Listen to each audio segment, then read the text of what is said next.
Hi అండి. అందరికీ నమస్కారం. Welcome to my channel. ఈ వీడియోలో ఏపీ ప్రభుత్వ ఉద్యోగులకు 62 ఏళ్ళు రద్దుపై కోర్టు ఆదేశాలు. మరి ఈ టాపిక్ గురించి పూర్తి వివరాలు వీడియోలో తెలుసుకుందాము.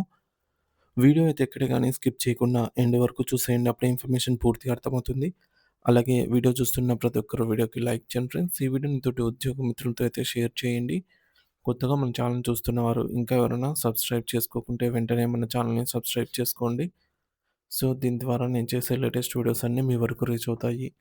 ఇక ఆలస్యం చేయకుండా వివరాల్లోకైతే వెళ్ళిపోదాము. ఫ్రెండ్స్ ఇక విషయానికొచ్చినట్లయితే ఆంధ్రప్రదేశ్ రాష్ట్రంలోని ప్రభుత్వ రంగ సంస్థలు మరియు కార్పొరేషన్ల ఉద్యోగులకు సంబంధించి ఒక చారిత్రాత్మక మరియు సంచలన నిర్ణయం వెలువడింది. దీర్ఘకాలంగా పెండింగ్‌లో ఉన్న పదవీ విరమణ వయోపరిమితి పెంపుపై అంశంపైన ప్రభుత్వం ఎట్టకేలకు గ్రీన్ సిగ్నల్ ఇచ్చింది.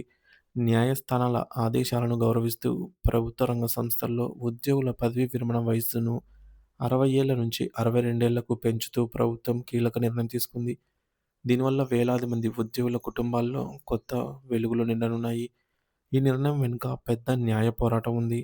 గతంలో సాధారణ ప్రభుత్వ ఉద్యోగులకు 62 ఏళ్ల వయోపరిమితి అమలైనప్పటికీ కొన్ని కార్పొరేషన్లు మరియు 10 షెడ్యూల్డ్ సంస్థల్లోని ఉద్యోగులకు ఇది వర్తించలేదు. దీనివల్ల ఒకే ప్రభుత్వంలో పనిచేస్తున్న ఉద్యోగుల మధ్య వయోపరిమితిలో వ్యత్యాసం ఉండటం అన్యాయమని భావించిన ఉద్యోగులు కోర్టును ఆశ్రయించారు. గౌరవనీయ కోర్టు ఆదేశాల మేరకు ఇప్పటికే సుమారు 2831 మంది ఉద్యోగులు 62 ఏళ్ల వయస్సు వరకు సర్వీస్‌లో కొనసాగుతున్నారని ప్రభుత్వం వెల్లడించింది. ఇప్పుడు వారందరితో పాటు మిగిలిన అన్ని కార్పొరేషన్లు మరియు షెడ్యూల్డ్ సంస్థల్లోని ఉద్యోగులకి కూడా ఈ 62 ఏళ్ల వెసులుబాటును ఏకరీతిగా వర్తింపజేయాలని మంత్రివర్గ ఉపసంఘం నిర్ణయించింది. ఈ మార్పు వల్ల ప్రభుత్వంపై మరియు ఆయా కార్పొరేషన్లపై పడే ఆర్థిక భారం మంత్రులు నారాయణ మరియు పయ్యావుల కేశవ్ గారితో లోతైనటువంటి సమీక్ష నిర్వహించారు. కార్పొరేషన్ల వారీగా ఉద్యోగులకు ఉద్యోగుల వివరాలను, వారి జీతభత్యాలను మరియు రిటైర్మెంట్ బెనిఫిట్స్, సెటిల్మెంట్స్‌ను అధికారులు విశ్లేషించారు. అనుభవజ్ఞులైన ఉద్యోగులు మరికొంతకాలం విధుల్లో కొనసాగటం వల్ల పరిపాలనా పరంగా ప్రభుత్వానికి ఎంతో ప్రయోజనం చేకూరుతుందని భావిస్తున్నారు. ప్రభుత్వ పథకాల అమలులో వేగం పెరగడమే కాకుండా కీలకమైన ప్రాజెక్టుల్లో వీరి సుదీర్ఘ అనుభవం ప్రభుత్వానికి ఎంతో తోడ్పడుతుంది. ముఖ్యంగా ప్రభుత్వ రంగ సంస్థలు మరియు కార్పొరేషన్లలో పనిచేసే సిబ్బందికి ఇది నిజంగా ఒక పెద్ద తీపి కబురు.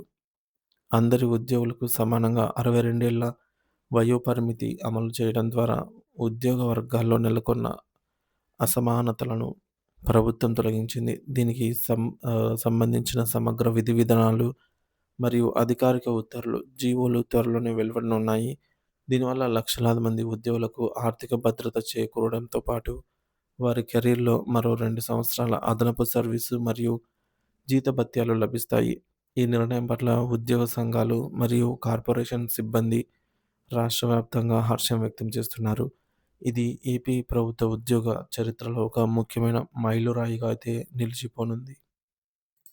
ఇది ఇలా ఉండగా నిరుద్యోగులు ఎంతోమంది వీరేమంటున్నారంటే ఇది ఉద్యోగులకు కాదు, నిరుద్యోగులకు షాక్ ఇచ్చినట్లే అనైతే అంటున్నారు.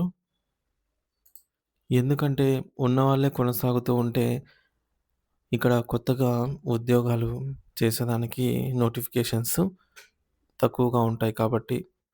కాబట్టి నిరుద్యోగులైతే ఒకవైపు ఈ విధంగా వ్యతిరేకిస్తున్నారు. ఉద్యోగుల వయసు, రిటైర్మెంట్ వయసు పెంచడం అనేది సరికాదు అంటున్నారు.